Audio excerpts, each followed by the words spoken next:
దేవుడు మనల్ని ప్రేమించి ఈ 10వ దినము ఈ శిలువ శ్రమల ధ్యానాలు చేయడానికి ప్రభువు చూపిన అపారమైన కృపను బట్టి మనందరము సంతోషిస్తూ ఉన్నాం, ఆనందిస్తూ ఉన్నాం.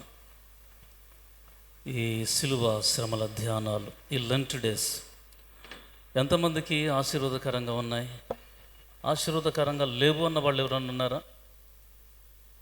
పానీలే, అందరికీ ఆశీర్వాదకరంగా ఉన్నందుకు సంతోషిస్తూ ఉన్నాం, ఆనందిస్తూ ఉన్నాము. ఈ 10వ రోజున కూడాను దేవుడు నన్ను ప్రేమించి వాక్యాన్ని అందించడానికి ఇచ్చిన భాగ్యము కొరకు ఆయన్ను స్తుతిస్తూ ఉన్నాం, ప్రభువును ఘనపరుస్తూ ఉన్నాము. అందరూ కూడాను ప్రార్థనాపూర్వకంగా దైవ వాక్యము వినాలని కోరుతూ ఉన్నాను. ఈరోజు బైబిల్ చదవని వాళ్ళు ఎంతమంది అని ఉన్నారా? ఎవరైనా బైబిల్ నిజంగా చదవలేదు నేను ఈరోజు అన్నవాళ్ళు ఏమండి? మీరందరూ చాలా మంచివాళ్ళు. అలాగుండాలి. క్రైస్తవ జీవితంలో ఒకరోజు మనము ప్రార్థన చేసుకోకపోయినా, బైబిల్ చదవకపోయినా ఆ రోజు పాలకుడు అపవాదే. ఏ రోజైతే మనము బైబిల్ చదవకుండా ప్రార్థన చేయకుండా ఉంటామో ఆ రోజు క్రీస్తు ప్రక్కకు పోతాడు, అపవాది పాలకుడుగా ఉంటాడు. అపవాదిని జయించాలనంటే every day we have been reading the Bible, pray to God. కాబట్టి మనం ఆధ్యాత్మిక జీవితాలు బైబిల్ మీదనే ఆధారపడి మనం బ్రతుకుతూ ఉన్నాము. దేవునికి స్తోత్రం కలుగును గాక. అలాగే ఉపవాసం ఉండే వాళ్ళు కూడాను మీకు ఎంతవరకు ఉపవాసం ఉంటారో అంతవరకు ఉండండి. ఎందుకంటే శరీర బలహీనతలు కొంతమందికి ఉంటాయి. ఈ బలహీనత వచ్చినప్పుడు వెంటనే మీరు జ్యూస్ తీసుకుంటారు, భోజనం చేస్తారు, అది మీ ఇష్టం. మన బలహీనతలన్నీ ప్రభువుకు తెలుసు కనుక కొంత సమయము మనమందరము ఉపవాసం ఉండి దేవునికి సమీపంగా ఉంటూ ప్రభువులు వారిచ్చే పరిశుద్ధమైన ఆశీర్వాదాలు మనము అనుభవిస్తాం. ఈ రోజున మనకు అందించబడిన టాపిక్ ప్రాయశ్చిత్తము అనే దాని మీద మనము వాక్యము వింటాం. ప్రతి వారు కూడాను అర్థం చేసుకోవడానికి ప్రయత్నం చేయాలని కోరుతూ ఉన్నాను. ఈ ప్రత్యేకంగా ఆదికాండము అందరికీ అర్థమవుద్ది. ఎవరు చదివినా కూడాను చాలా చక్కగా అర్థమవుద్ది. నిర్గమకాండం చదువుతూ ఉంటే ఇజ్రాయేలు పక్షమున చదివే వాళ్ళు నిలబడతారు, ఐగుప్తీయుల పక్షమున కోపం ఉంటుంది. ఆ మీదట లేవియ కాండము వచ్చేసరికి ఇందులో అన్నీ కూడాను బలులు, యాజకత్వం, అర్పణలు ఈ రీతిగా ఉంటూ ఉన్నందువలన చాలామంది లేవియ కాండాన్ని చదవరు. ఎంచేతనగా ఈ బలులు, అర్పణలు తీసుకోవాలా?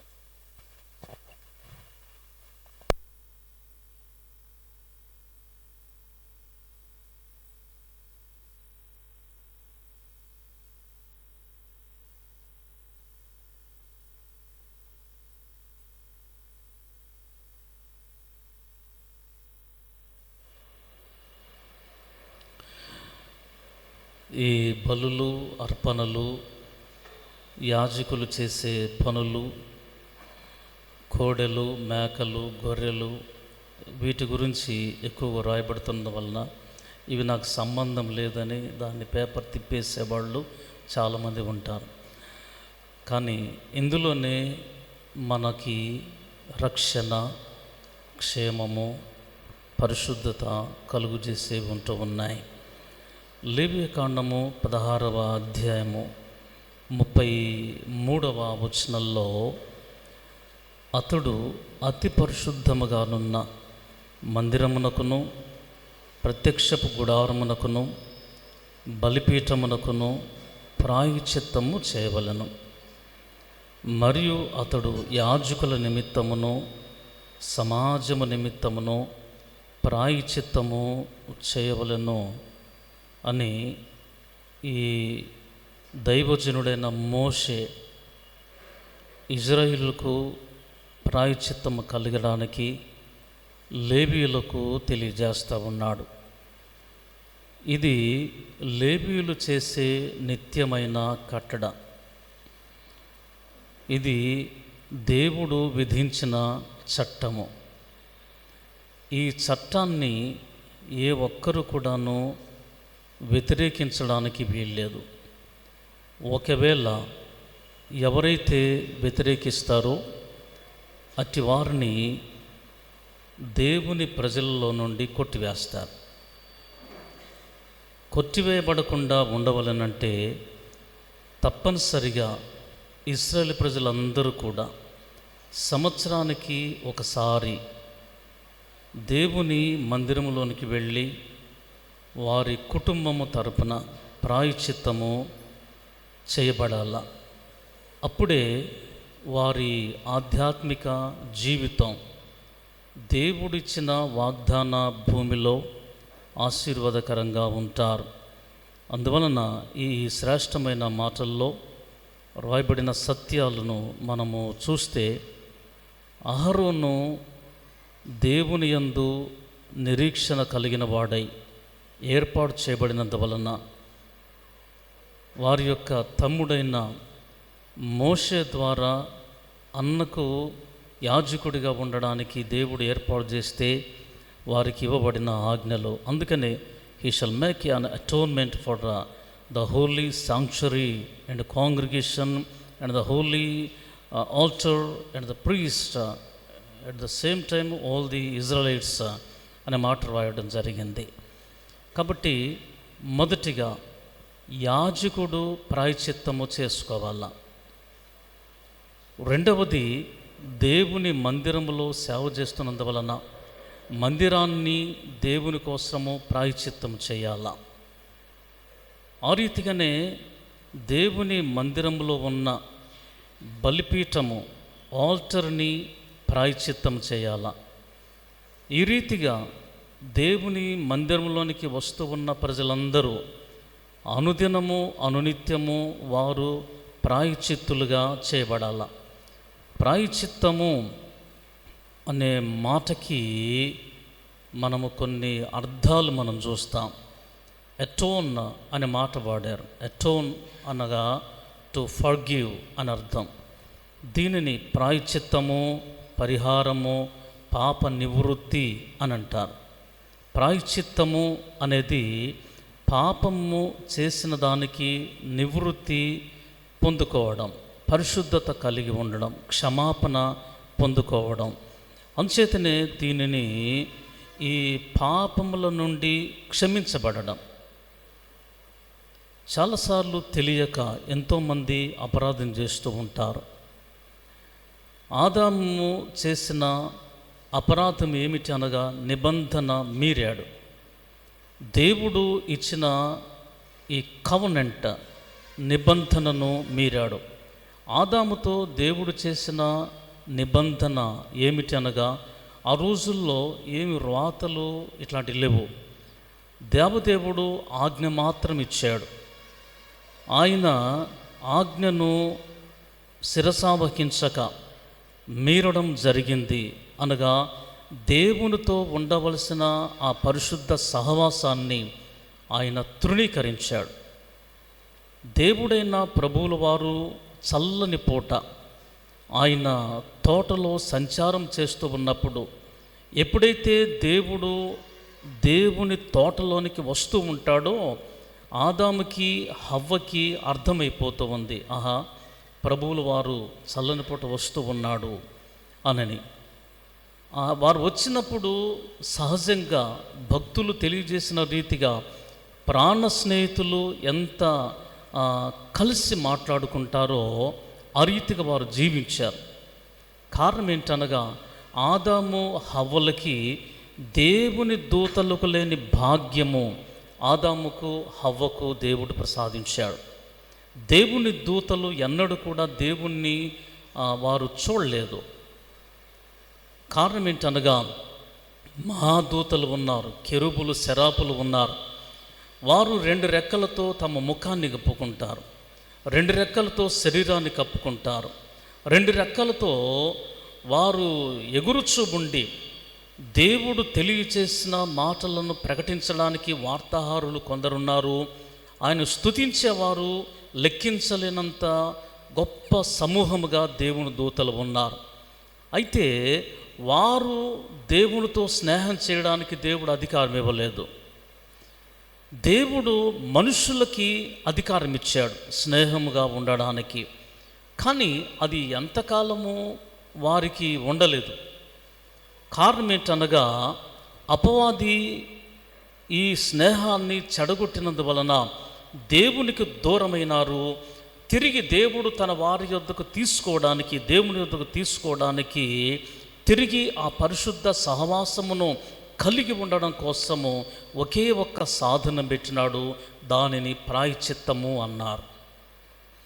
ఈ ప్రాయశ్చిత్తము వలన పోగొట్టుకొనిన దేవునితో సహవాసమును తిరిగి పొందుకోవడానికి ఈ ప్రాయశ్చిత్తము సరి అయిన గుర్తుగా ఉంటూ ఉంది.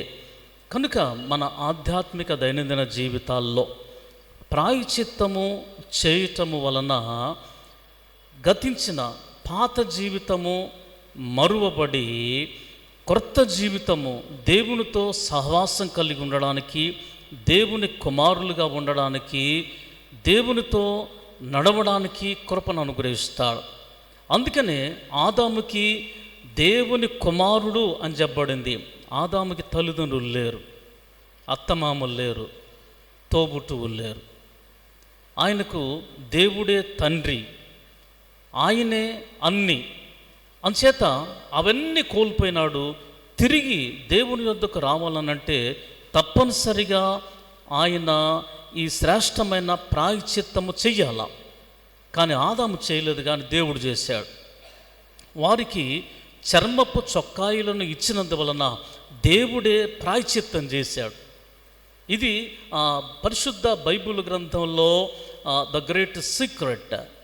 ఆ రోజుల్లో మొట్టమొదటిగా వారికి బలి దేవుడు చేశాడు. రక్తము చిందించి వారికి చర్మపు చొక్కాయిలను ధరింపజేశాడు. అందుచేత ఆ చర్మపు చొక్కాయిలు ఇరువురికి ఉన్నందువలన దేవుడు వారిని శాశ్వతమైన ప్రేమతో ప్రేమిస్తూ ఉండి తిరిగి ఆయన యొద్దకు తీసుకోవడానికి కారణమైంది. కారణం ఏంటంటే దేవుడు తన రక్తమును ఆదాముకి హవ్వలకి ఉంచినందువలన తిరిగి తన జనాంగముగా ఉన్న వారందరినీ దేవుని బిడ్డలుగా చేసుకోవడానికి కృపను అనుగ్రహించాడు. కొన్ని విషయాలు మనం చూద్దాం. ఆదికాండము 20వ అధ్యాయము 16వ వచనంలో అక్కడ రాయబడిన సత్యాన్ని మనం చూద్దాం.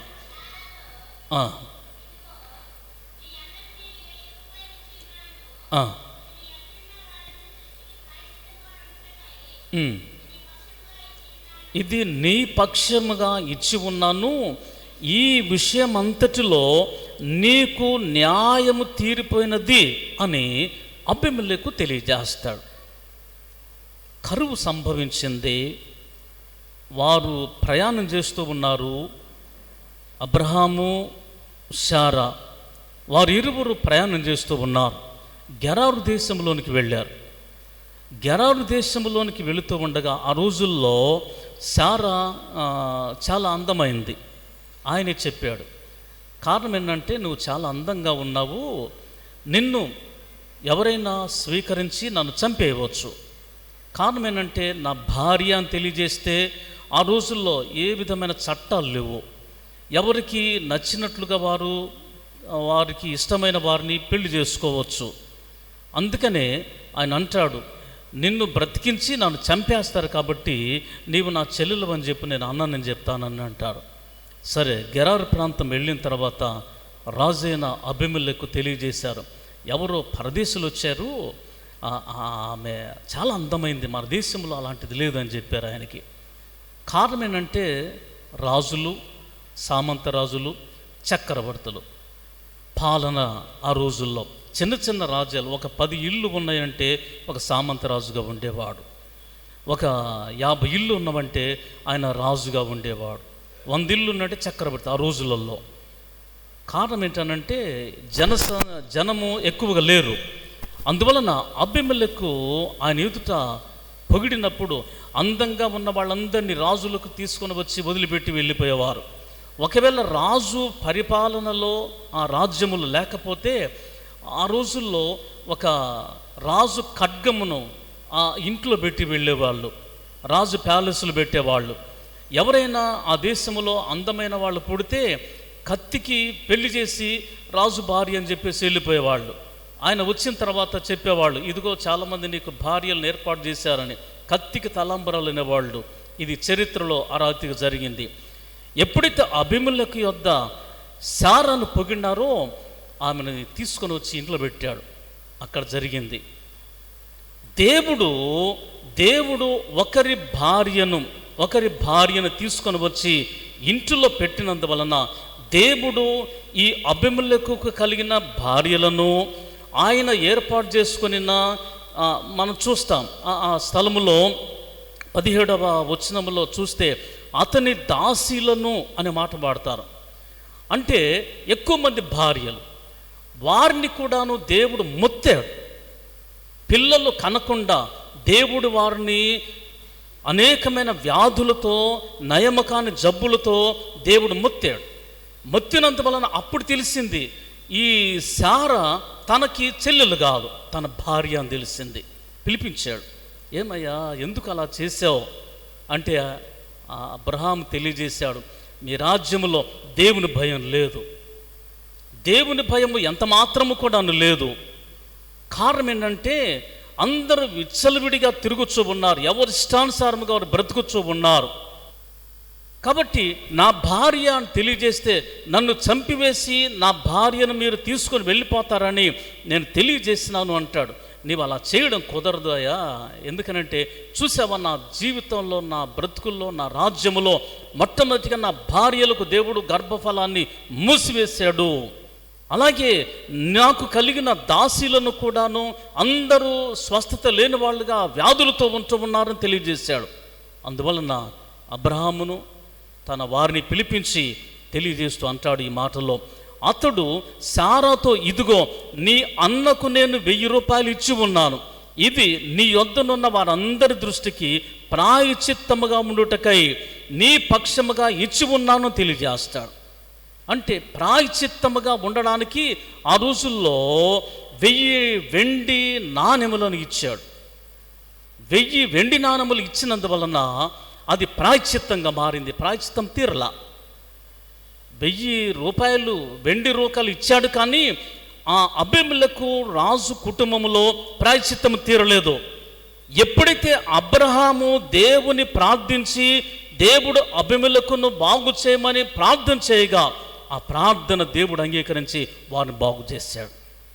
నిజమే, ఇది క్రైస్తవ జీవితంలో దేవుడు తెలియజేస్తున్న విషయం ఏమిటనగా, ఒకరి భార్యను మరి ఒకడు చేరదీస్తే దేవుడు వారి ఇంటిలో తెగులు పెడతాడు, వారి గర్భఫలములను మూసివేస్తాడు, వారి సంతానమును దేవుడు నశింపజేస్తాడు. ఇది అందుకని ఎవడు తవ్వుకున్న గుంట వాడు పడతాడంటారు కదా, అది సామెతలు కదా మనం చూస్తాం. ఎవరిని క్రియలు వారి నెత్తి మీదకి దేవుడు తీసుకుని వస్తాడు. అందుచేత క్రైస్తవ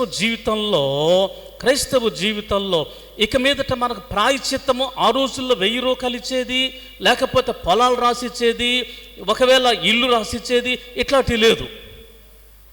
అందువలన బహు జాగ్రత్తగా దేవుని వాక్యానుసారంగా జీవిస్తూ ఉండాలా. అందుకనే అబీమెలెకు కోసము అబ్రహాము ప్రార్థన చేసినప్పుడు దేవుడు అబీమెలెకును, అతని భార్యను, అతని దాసీలను బాగు చేశాడు. అప్పుడు వారి పిల్లలుగా అన్నారు. కనుక మనం చాలా జాగ్రత్తగా ఉండాలా. ఎంచేతనగా చాలామంది వివాహాలు కావాలని మనము అనుకుంటాం, కానీ చాలామందికి పెళ్ళిళ్ళు కావు, చాలామంది సంతానం గారు. ఇవన్నీ కారణం ఏంటంటే తల్లిదండ్రులుగా ఉన్నవాళ్ళు ఏదో ఎక్కడో తప్పు చేస్తుంటారు, ఎక్కడో పొరపాటు చేస్తుంటారు, దేవుని వాక్యానికి విరుద్ధంగా కార్యాలు చేస్తుంటారు. అబీమెలెకు వలె చేసినందువలన అవి మన మీదకి వచ్చినందువలన ఆ దేవుని క్రియలు మన ఇంట్లో జరగటం లేదు. అబీమెలెకు ఆ రోజున 1000 వెండి నాణెములను ఇచ్చి ప్రాయశ్చిత్తం చేసుకున్నాడు.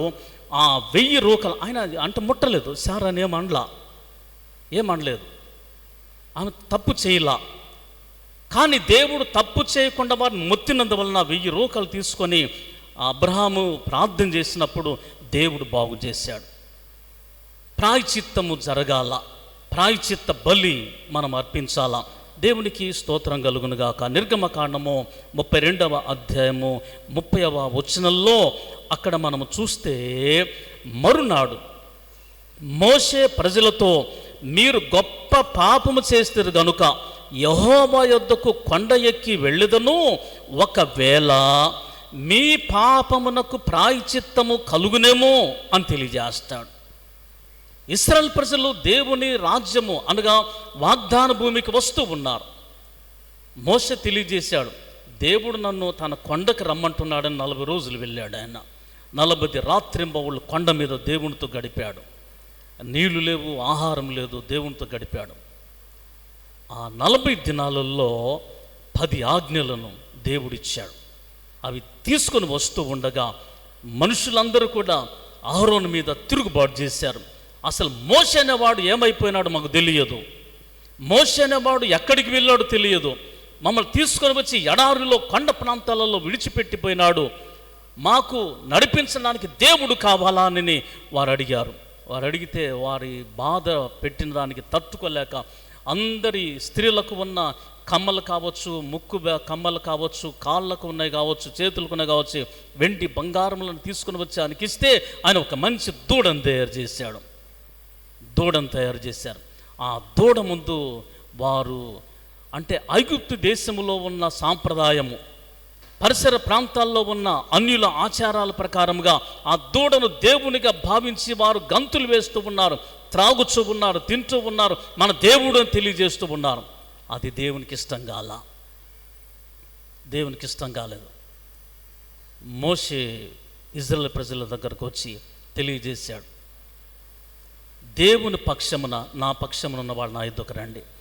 ఎవడైతే విగ్రహారాధన చేస్తూ ఉన్నాడో, దూడకు సాగిల పడుతూ ఉన్నాడో, నాట్యమాడుతున్నారో, వారి ఇంటిలో ఉన్న కుమారులు కావచ్చు, కుమార్తెలు కావచ్చు, తమ్ముళ్ళు కావచ్చు, అన్నలు కావచ్చు, వారి మీద పడి చంపేయండి అని తెలియజేశాడు.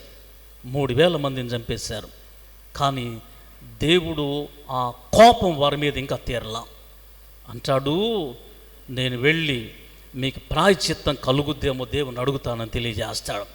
దేవుని యొద్దకు వెళితే అని అంటాడు, మోషే నేను ఈ ప్రజలందరినీ చంపేస్తాను, నీ వంశముల నుండి గొప్పవారిని నేను విస్తరింపజేస్తానంటే, అయ్యా అలా కాదయ్యా, అరణ్యానికి తీసుకుని వచ్చిన తర్వాత వారి దేవుడు అరణ్యానికి తీసుకుని వెళ్ళి చంపేసినాడని ఐగుప్తులు అంటారేమో, కాబట్టి అది మంచిది కాదు. ఒకవేళ వారిని చంపేస్తే నీ గ్రంథంలో నుండి నా పేరు తుడిపెట్టు, అసలు నన్ను కూడా ఉంచొద్దు అని తెలియజేస్తాడు. అందుకనే దేవుడు క్షమిస్తాడు. దేవుడు క్షమించి మోషే చేసిన ప్రార్థన, మోషే పశ్చాత్తాపడినందువలన అది ఆ రోజుల్లో అటోన్మెంట్గా మారింది. అందుకనే వారిని బ్రతకనిస్తాడు. తిరిగి వారు పాలు తేలు ప్రవహించు దేశానికి కొందరు మాత్రమే రావడం జరిగింది. అంటే నూతనమైన వాళ్ళు, ఇక్కడ పాపం చేసిన వాళ్ళందరినీ వారు అరణ్యములో రాలిపోయేటట్టుగా దేవుడు చేశాడు. దేవునికి మహిమ కలుగునుగా. దేవుని వాక్య భాగాల్లో ఇంకొక మాట మనం చూద్దాం. లేవియ కాండము 1వ అధ్యాయము 4వ వచనంలో అక్కడ రాయబడిన సత్యాన్ని మనం చూస్తాం. అతడు దహన బలిగా అర్పించు పశువు తల మీద తన చెయ్యి నుంచవలెను, అతని నిమిత్తము ప్రాయశ్చిత్తము కలుగునట్లు అది అతని పక్షముగా అంగీకరింపబడును అని తెలియజేస్తాడు. ఇక్కడ పాపం చేసిన వాళ్ళు చాలామంది ఉంటారు. పాపం చేసిన వాళ్ళు నేను పాపిని అని ఒప్పుకోవాలా. సుంకరి వలె దేవుని మందిరానికి వెళ్ళి ఆయన కరుణాపీఠం వైపు ఆయన చూడలేకుండా, ఆకాశం వైపు తల ఎత్తలేకుండా, తల దించుకొని ఎవరిని చూడకుండా తన రొమ్ము కొట్టుకుంటూ బాదుకుంటూ అయ్యా నేను పాపిని అన్నాడు. అలాంటి పాపము చేసినానని ఒప్పుకోవాలా. కానీ ఇక్కడ రాయబడిన మాట, దహనబలిగా ఒక పశువుని తీసుకొని వస్తే వారు చేసిన పాపాలన్నీ ఆ పశువు మీద చేతులు ఉంచాలి. పాపం చేసిన వాడు ఒప్పుకోవాలా, నేను పలాని పాపం చేశాను, నేను తెలిసి చేశాను, తెలియక చేశాను, క్షమించాలని పాపం చేసినానని ఒప్పుకొని దాని ప్రాయశ్చిత్తముగా దాన్ని ఖండించి వేసేయాలా. అప్పుడు దేవుడు అంగీకరిస్తాడు. కానీ ఈనాటి రోజులలో మనకు అలాంటిది లేదు. ఎవరి మీద చేతులు పెట్టి నా పాపం చేసినాను, నా ప్రాయశ్చిత్తం కలిగించు అని బలులు అర్పించేది బలులు లేవు ఈనాటి రోజులలో. అందుకని యోబు గ్రంథంలో ఒక మాట మనం చూస్తాం. 33వ అధ్యాయం 23 నుండి 25 వచనాల వరకు చూస్తే అక్కడ శ్రేష్టమైన ఎలీహు యోబు స్నేహితులలో అందరికంటే చిన్నవాడు. ఆయన తెలియజేస్తూ అంటాడు, బాలుడిగా ఉన్నవాడు, జ్ఞానం కలిగిన వాడు. ఆయన అంటాడు, నరులకు యుక్తమైనది ఏదో దానిని వానికి తెలియచేయుటకు వేలాది దూతలలో ఘనుడగు ఒకనికి మధ్యవర్తి ఉండిన యెడల 24 వచనంలో దేవుడు వాని యందు కరుణ చూపి పాతాళములోనికి దిగి వెళ్లకుండా వానిని విడిపించును, ప్రాయచిత్తము నాకు దొరికెను అని సెలవిచ్చును అంటాడు. నిజమే. అంటే వేలాది కొలది దూతలలో దేవునికి మానవునికి ఒక మధ్యవర్తి ఉండాల. మధ్యవర్తి ఉండి ఆయన చెప్పాలన్నమాట, బాబు నువ్వు తప్పు చేశావు, పాపం చేశావు. నీకు ఈ మాటల్లో మధ్యవర్తిగా ఉన్నవాడు తెలియజేసేది ఏమిటనగా, పాతాళమునకు వెళ్లకుండా వానిని విడిపించడానికి ప్రాయచిత్తము ఎలా దొరుకుతుందో తెలియజేసేవాడు ఉంటే మంచిది అని అంటాడు. ఎప్పుడైతే ప్రాయచిత్తము కలుగుతూ ఉందో, పాప నివృత్తి కలుగుతూ ఉందో, అప్పుడు వాని జీవితం ఎలా ఉంటుంది అని అంటే 25వ వచనంలో రాయబడింది, ప్రాయచిత్తము జరిగిన తర్వాత, దేవుడు పాపం చేసిన వారిని అంగీకరించిన తర్వాత వానికి కలుగుచు ఉన్న విషయము, వానికి కలిగే లాభము, తనకు కలిగే శ్రేష్టమైన ఆశీర్వాదం ఎలా ఉంటుందనంటే, అప్పుడు వాని మాంసము బాలుర మాంసము కన్నా ఆరోగ్యముగా ఉండును అని తెలియజేశాడు. ప్రాయచిత్తము జరిగిన తర్వాత ఎలా ఉంటుందనంటే వారు నవ యవనస్తులుగా ఉంటారు. అంటే ఏ దోషము లేని వాళ్ళుగా, బలము కలిగిన వాళ్ళుగా, రోగము లేని వాళ్ళుగా వారు ఉంటారు. అందుకని మాటల్లో వాని మాంసము బాలుర మాంసం కన్నా ఆరోగ్యముగాను, వానికి తన చిన్ననాటి స్థితి తిరిగి వస్తుంది అని అంటాడు. ప్రాయచిత్తము కలిగినప్పుడు ముందున్న జీవితం మరలా వస్తుందన్నమాట. అందుకని లేఖనాలలో మనం చూస్తే మునుపటి కంటే 2 అంతల ఆశీర్వాదం మనకు వస్తుంది ప్రాయచిత్తము జరిగిన తర్వాత. అంటే మన అపరాధములను, మన పాపములను ఒప్పుకొనిన తర్వాత, మన దోషములను దేవుని చేత కడిగి వేసుకున్న తర్వాత చిన్ననాటి స్థితి మరలా మనకు వస్తూ ఉంది, పూర్వస్థితి మరలా వస్తూ ఉంది. అంటే నీవు ఆశీర్వాదకరంగా ఉంటావు, నెమ్మదిగా ఉంటావు, సమాధానంగా ఉంటావు, అందరికీ ఆశీర్వాదకరంగా ఉంటారు. అది ఎవరైనా, నీవైనా నేనైనా.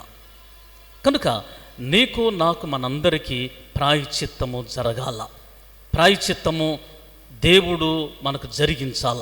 అందుకని కీర్తనకారుడు 32వ కీర్తన 1వ వచనములో అక్కడ రాయబడిన చాలా శ్రేష్టమైన సత్యాన్ని మనం చూస్తాం. తన అతిక్రమములకు పరిహారము నొందినవాడు, తన పాపమునకు ప్రాయచిత్తము నొందినవాడు ధన్యుడు అనే మాట రాయబడింది. ధన్యత. అందుకని ఇంతకుముందే మనం చూసినాం, ప్రాయచిత్తము పొందిన వాని యొక్క శరీరము ఎలా ఉంటుందనగా వాని మాంసము బాలుర మాంసము కన్నా ఆరోగ్యముగా ఉంటుంది అని తెలియజేయబడింది. నిజమే. ఈ లోకంలో మనము పరిశుద్ధులముగా, నీతిమంతులముగా ఉండటంలో ఉన్న ధన్యత, భాగ్యము మరి ఒకటి లేదు.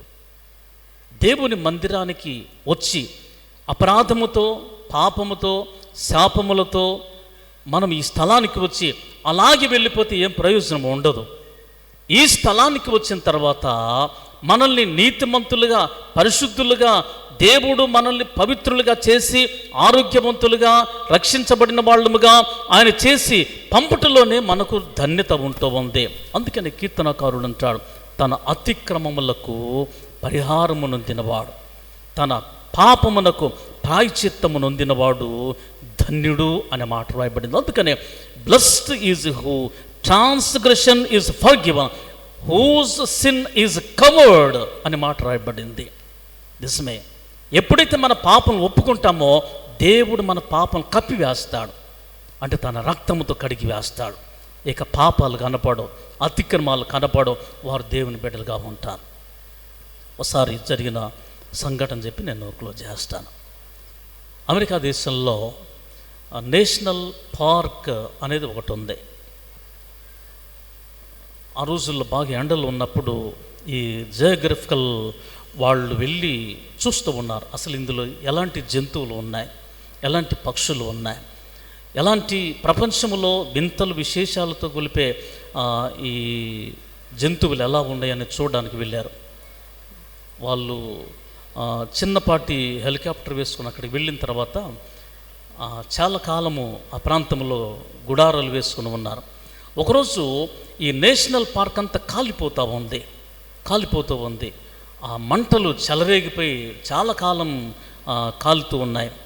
ఆరిపోయిన తర్వాత వారు ఇక చూడడానికి వెళ్ళారు. చూడడానికి వెళితే ఒక నేల మీద ఒక పక్షి చనిపోయి ఉంది. నేల మీద పక్షి చనిపోయి ఉంది. వారు సైంటిస్టులుగా ఉన్నవాళ్ళు వెళ్ళి ఆ పక్షిని కర్రతోటి పక్కకు నెట్టేశారు. పక్కకు నెట్టేస్తే నేలలో చిన్న రంధ్రం చేసి గూడు పెట్టి ఆ గూట్ల పిల్లలు 4 పిల్లలు నోరు తెరిచి అడుస్తూ ఉన్నాయి. ఇంకా కళ్ళు తెరవల. తల్లి చచ్చిపోయింది.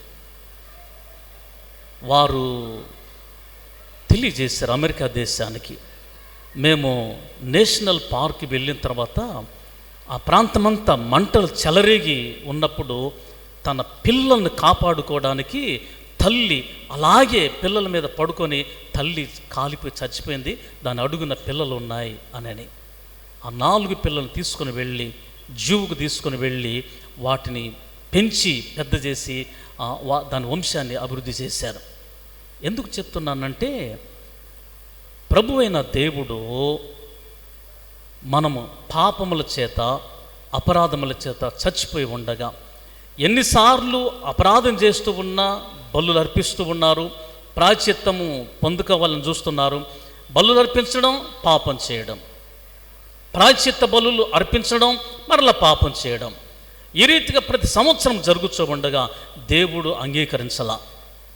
ఆయనే ఈ లోకానికి వచ్చాడు. అందుకని యోహాను మొదటి పత్రిక 4వ అధ్యాయం 10వ వచనం రాయబడింది, దేవుడు అంటే మనము దేవుని ప్రేమించటమని కాదు, తానే మనల్ని ప్రేమించి మన పాపములకు ప్రాయశ్చిత్తమై ఉండుటకు తన కుమారుని పంపెను, ఇందులో ప్రేమ ఉంది అని రాయబడింది. మనము కూడాను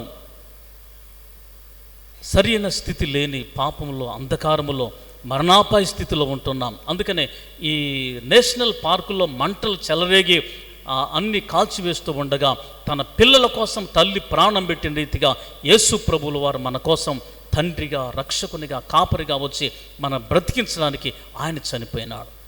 కాబట్టి అక్కడ మనకు, నీకు, నాకు ప్రాయశ్చిత్తం జరిగింది. దేవుని చేత ప్రాయశ్చిత్తం పొందిన వాళ్ళు చేయవలసిన పని ఏమిటనగా, మన జీవితాలను ప్రభువుల వారికి సమర్పణ చేసుకొని, జీవితాలను మన బ్రతుకులను ప్రభువుల వారికి సమర్పణ చేసుకొని ఆయన కోసం నీవు నేను జీవిస్తూ ఉంటే ప్రాయశ్చిత్తము పొందిన వాళ్ళందరినీ పరమరాజ్యములకు చేరుస్తాడు. అక్కడికి చేర్చడానికి ముందుగా ఇక్కడ సకల సౌభాగ్యములను ఇచ్చి ఆయన బిడ్డలుగా, ఆయన కుమారులుగా, కుమార్తెలుగా, సంఘముగా, పరిశుద్ధులుగా, నీతిమంతులుగా ఏర్పాటు చేసుకుంటాడు. కాబట్టి ఇది మిక్కిలి అనుకూలమైన సమయము.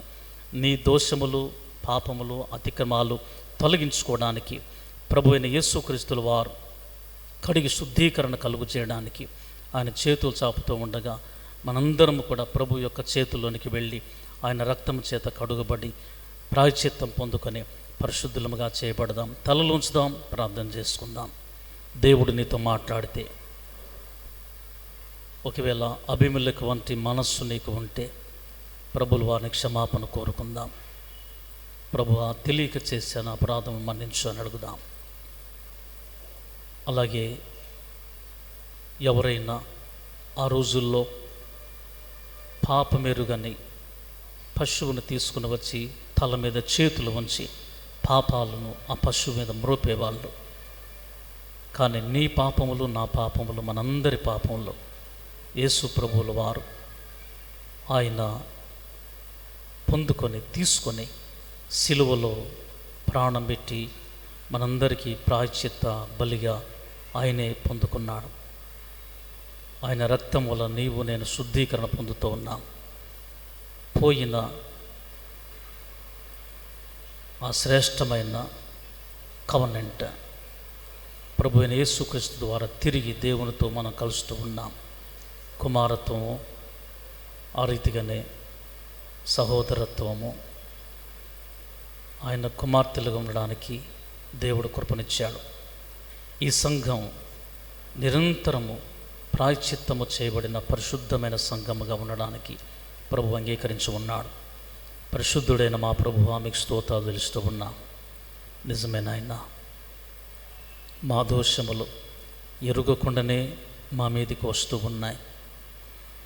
మీరు సిలువలో రక్తమును చిందించి మాకు ప్రాయశ్చిత్తము చేసిన తిరిగి ప్రభువా, ఒకవేళ ఎరుగక మేము అపరాధములో ఉంటే మమ్మలను క్షమించి మన్నించి మీరే మా దోషములు కనబడకుండా మీ రక్త ప్రోక్షణ ద్వారా శుద్ధీకరించమని ప్రార్థన చేస్తూ ఉన్నాం. చేరు వచ్చిన ఒక్కొక్కరిని, ప్రతి ఒక్కరిని మీరు చేతులెత్తి పవిత్రులుగా చేసి మీ నామ మహిమార్థమై బలపరచు వర్ధిల్ల చేయమని ఈ దినాశీర్వాదముల చేత మమ్మల్ని నింపినందుకు వందనాలు తెలుస్తూ యేసు నామములో ప్రార్థించి వేడుచున్నాం తండ్రి, ఆమెన్. దేవుని స్తోత్రం. ప్రియులు శ్రీ జకరే సార్ ముందుకు వచ్చి సంఘ ప్రకటనలు తెలియజేస్తారు.